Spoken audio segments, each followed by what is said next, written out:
আপনাকে ধন্যবাদ শামসুজ্জোহা। প্রথমে যেটি আমি বলছিলাম সেটি প্রশ্ন যে মাত্র কয়েক মাস আগে আমরা দেখলাম, এখন থেকে প্রায় 8 মাস আগে, গত জুন মাসে। জি, 12 দিন ধরে ইরানে একটা হামলা চালালো ইসরায়েল। সেই সময় আমরা দেখেছি অনেক সিনিয়র সামরিক বেসামরিক নেতাকে হত্যা করা হয়েছে, কিন্তু এবারে সরাসরি আলী খামেনিকে হত্যা করতে সমর্থ হওয়া, এটি আমার মনে হয় যে সমস্ত সমীকরণকে পাল্টে দিয়েছে। আমার প্রশ্ন হচ্ছে, ইরান যুদ্ধের বা মধ্যপ্রাচ্যের যে সংঘাত, সেটির ভাগ্য নির্ধারণ করে দিলে এই মৃত্যুই কিনা? না, আচ্ছা, এই মৃত্যু ভাগ্য নির্ধারণ করে দিলে আমি সরাসরি জি, জবাবে চলে হ্যাঁ, গেলাম। জি, দর্শকদেরকে ধন্যবাদ। হ্যাঁ, এটা যদি নির্ধারণ করে দেয় ভাগ্য, তাহলে যুদ্ধ বন্ধ হয়ে যেতে হয় এবং আমেরিকা এবং ইসরায়েলের যে প্রত্যাশা, হুম, ইরানের ইসলামী সরকারকে উৎখাত করে দেয়া এবং তাদের পছন্দের সরকার প্রতিষ্ঠা করা, সেগুলো হয়ে যায়। হুম, তাহলে এবং এইভাবেই ভাগ্য নির্ধারিত হওয়ার কথা। হুম, অথবা ইরান এবার যে যুদ্ধটা করছে তারও একটা লক্ষ্য আছে। হুম, ইরান কিন্তু পরিষ্কার করে বলেছে যে এবার যদি একটা গুলি ছোড়া হয় তাহলে সর্বাত্মক যুদ্ধ হবে, হুম, আঞ্চলিক যুদ্ধ হবে এবং এই যুদ্ধ হয়তো ওরা শুরু করবে, শেষ আমরা করব। 2-3 দিন পরেই যে সিজফায়ার করা হবে, এটা আর হবে না। হুম, আমি বলি যে আমি তো রেডিও তেহরানে থাকার সময় লিখেছি, বলেছি, প্রচুর পড়াশোনা করার চেষ্টা করেছি এবং ফ্যাক্ট হচ্ছে যে আমি ইরান বিষয় নিয়ে আজ 35-36 বছর আমি কাজ করি, ভাবি, চিন্তা করি, পড়ি, বুঝি, লিখি। তো এতদিনের যে আমার একটা পর্যবেক্ষণ, বলতে পারেন যে নিবিড় একটা পর্যবেক্ষণ, সেই পর্যবেক্ষণের ফিনিশিংটা এইরকম যে ইসরায়েল, আমেরিকা এবং ইরান, এই 3 শক্তির ভেতরে একটা চূড়ান্ত হিসাব নিকাশ হবে এবারে না, একটা হওয়ার কথা। সেই হওয়ার কথা হিসেবে সেই চূড়ান্ত হিসাব নিকাশের মেবি এইবারই হয়তো সেটা হতে যাচ্ছে আমার কাছে মনে হয়। এবং ইরানের সর্বোচ্চ নেতাকে হত্যা করা হয়েছে।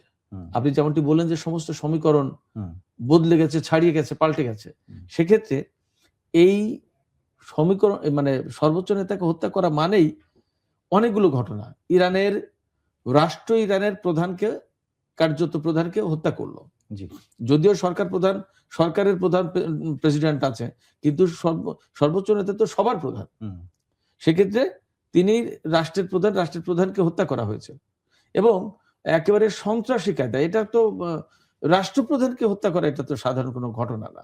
একেবারে নিশ্চয়ই এইরকম একটা জায়গা থেকে আমি যে কতটুকু বলে শেষ করতে চাই, যখন এইরকম একটা ঘটনা ঘটছে, এর মানে দাঁড়াচ্ছে ইরানের পেছনে আর জায়গা নেই পিছানোর। এখন তাকে একটা কিছু করতেই হবে। সেই একটা কিছু করার মানেই দাঁড়াচ্ছে যে ইরান এবং আমেরিকা এবং ইসরায়েলের সাথে ইরানের চূড়ান্ত বোঝাপড়া এইবারই হবে।